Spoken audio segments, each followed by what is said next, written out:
lembaga institusi terbesar ya di kepolisian.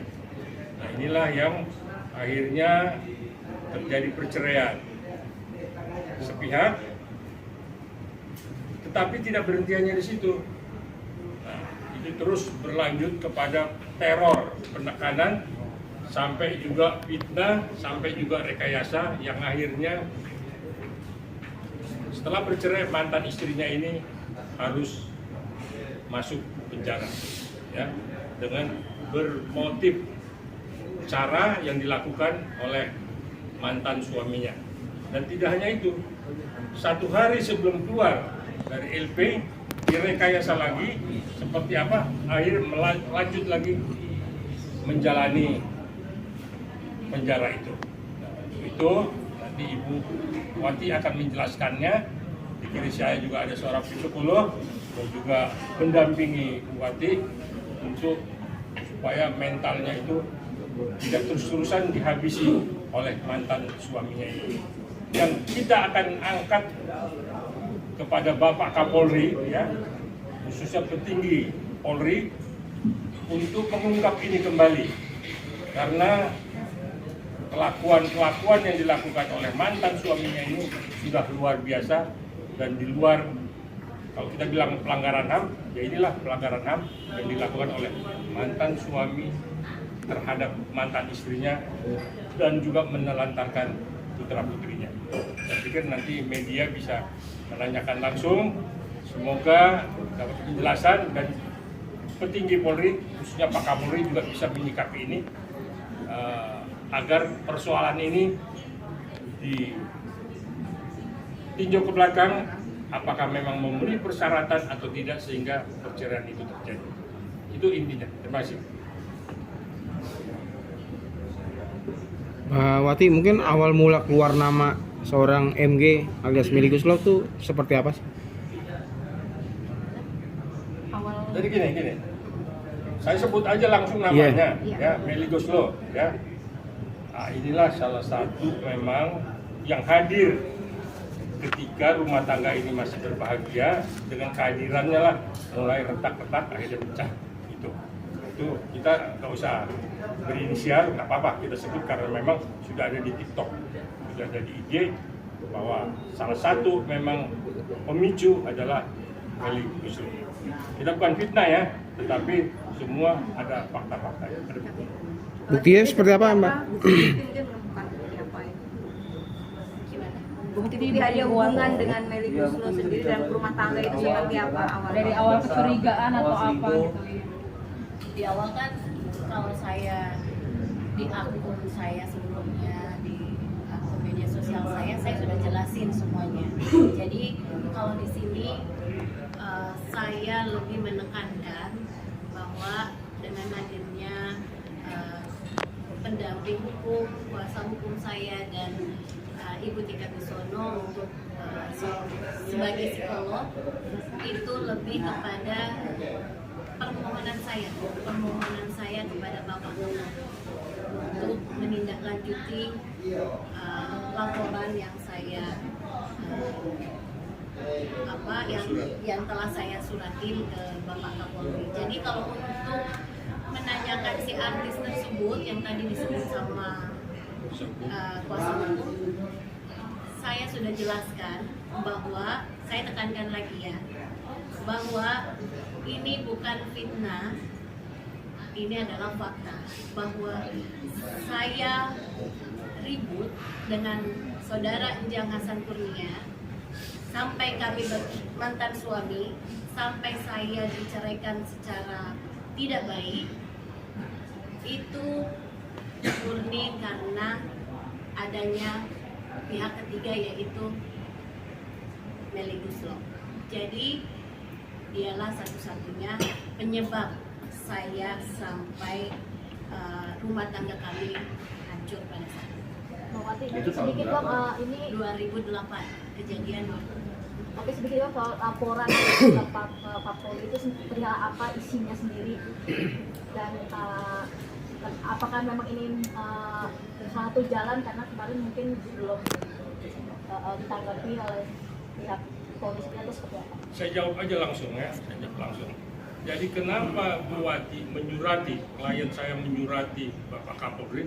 Karena walaupun udah sekian tahun ya, sudah 15 tahun ya, tetapi memang dalam perceraian itu ada yang janggal ya, ada yang memang prosedur-prosedur yang harus dilalui itu tidak dilalui oleh lembaga kepolisian. Nah, karena sudah memang berkali-kali klien ini mau menerobos untuk menjelaskan, kok saya merasa dijolimi ya, padahal itu kan suami yang melahirkan anaknya, yang merawat anaknya ya, kok saya sebagai istri itu diterlantarkan dan ditendang seperti itu. Nah, itulah makanya beliau menyurati Bapak Kapolri supaya mendapat respon, sekalipun bukan menuntut kembali lagi supaya menjadi suami istri, tidak, tetapi supaya memang prosedur-prosedur ini tidak juga nanti dirasakan oleh orang-orang lain. Biarlah Ibu Wati ini sebagai tumbal ya, sebagai anggota Bayangkari yang merasakan ini. Jadi yang lain pun tidak semudah itu untuk menikahi seseorang lalu menceraikan dengan menendang begitu aja. Untuk menikah aja kan diselidiki dulu siapa perempuan ini, siapa lelaki ini, bagaimana latar belakangnya. Jadi ada satu sidang di penjara namanya. Nah, inilah yang memang Ibu Wati nuntut, kok saya tidak pernah dilakukan itu, tidak pernah dimediasi, tidak pernah dikonfrontir. Nah, inilah yang memang akhirnya bersurat.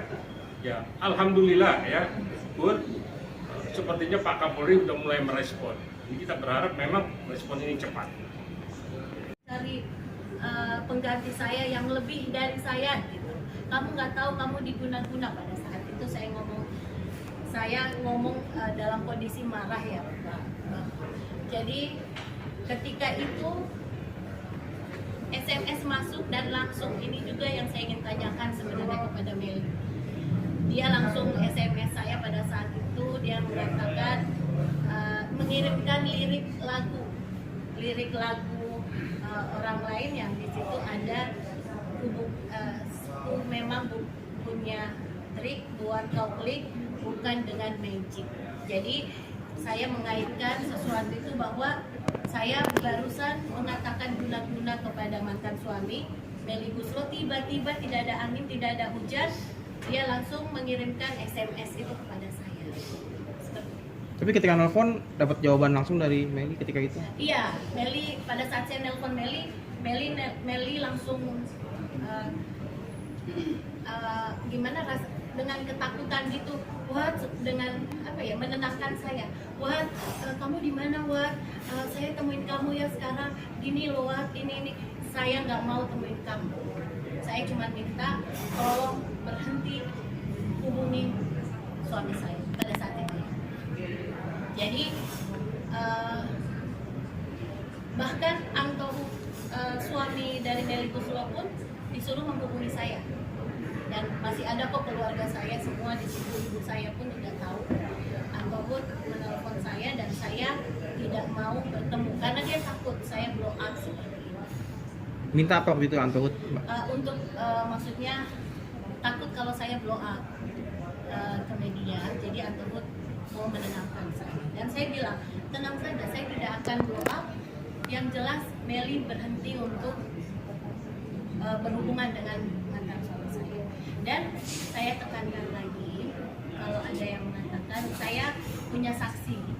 Setelah perceraian kami, Antohut itu didekatkan sama mantan suami saya. Jadi mereka didekatkan oleh Meli Guslo. Dan sebelumnya awalnya kan saya mengenal Meli Guslo. Saya berteman dengan, saya kenal dengan Meli Guslo dan saya memperkenalkan kepada mantan suami saya pada saat itu, yang masih suami saya. Dan saat itu Angkobut belum berkenalan dengan mantan suami saya. Tapi ketika saya cerai, nah mereka mendekatkan mantan suami saya dengan suami Meli Guslo. Boleh ditanya karena saya punya saksi Pada saat itu mereka bertiga masuk ke rumah kediaman Kapolri. Saya punya saksi. Mbak, peristiwa itu terjadi tahun berapa? Itu kejadian 2008. 2008. Iya. Mbak, ketika sebagai seorang psikiater dan mengetahui kasus ini, Psikolog. psikolog, menanggapinya gimana Mbak? Ya, sebelumnya Assalamualaikum warahmatullahi wabarakatuh. Saya cuma ingin menuntut keadilan.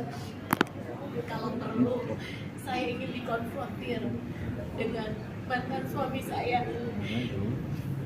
Dan kalau perlu dengan si artis dari Guslo. Biar tahu siapa yang benar, siapa yang salah. Karena semua yang saya ceritakan, tidak ada yang saya lebihkan dan tidak ada yang saya kurangi. Semua adalah fakta.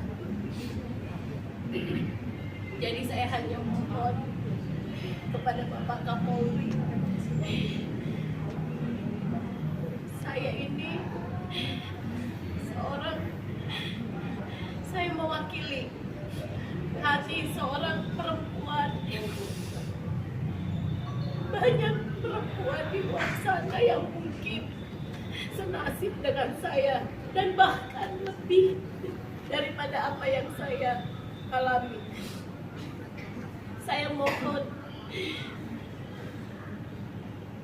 pihak perempuan itu selalu di posisi yang lemah dan tidak berdaya, selalu dikorbankan hanya karena ingin karirnya aman dan ingin mendapat jabatan yang strategis. Jadi mohon, dengan kasus saya ini, saya mohon kepada Bapak Kapolri agar segera menindaklanjuti. Mohon belas kasihannya, saya ini cuma lulusan SMA.